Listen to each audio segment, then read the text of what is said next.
দীর্ঘদিন আগে আপনার ফোন থেকে কোনো ভিডিও অথবা ফটো যদি ডিলিট হয়ে যায় সেটা কিন্তু খুব সহজেই আপনি ব্যাক আনতে পারবেন। কিভাবে কাজটি করবেন স্ক্রিনটাকে লক্ষ্য করুন, আপনাদেরকে দেখিয়ে দিচ্ছি। ভিউয়ার্স, প্রথমে প্লে স্টোর থেকে ডিস্ক ডিগার এই অ্যাপ্লিকেশনটি ডাউনলোড করে নিতে হবে, এরপরে ওপেন করে দিতে হবে। এরপরে এখান থেকে আপনি ফটো রিকভারি করতে চাচ্ছেন না ভিডিও রিকভারি করতে চাচ্ছেন সেটা সিলেক্ট করে দিবেন। আমি ভিডিও সিলেক্ট করে দিব। এখানে কিছু পারমিশন চাবে, অবশ্যই অ্যালাউ করে দিবেন। এখান থেকে নিচে দেখতে পাচ্ছেন আমাদের ভিডিওগুলো কিন্তু রিকভার চলছে। একটু সময় অপেক্ষা করলে আপনি এখান থেকে ভিডিওগুলো রিকভারি করে নিতে পারবেন। এখান থেকে আপনি যে ভিডিওগুলো রিকভার করতে চাচ্ছেন এগুলো টিক মার্ক দিয়ে দিবেন। টিক মার্ক দিয়ে দেওয়ার পরে এখান থেকে 3 ডট আইকনে টাচ করে দিবেন। এখান থেকে সেভ দিস ফাইল এখানে টাচ করে দিবেন।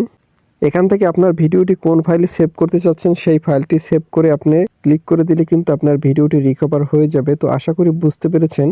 ভিডিওটি ভালো লাগলে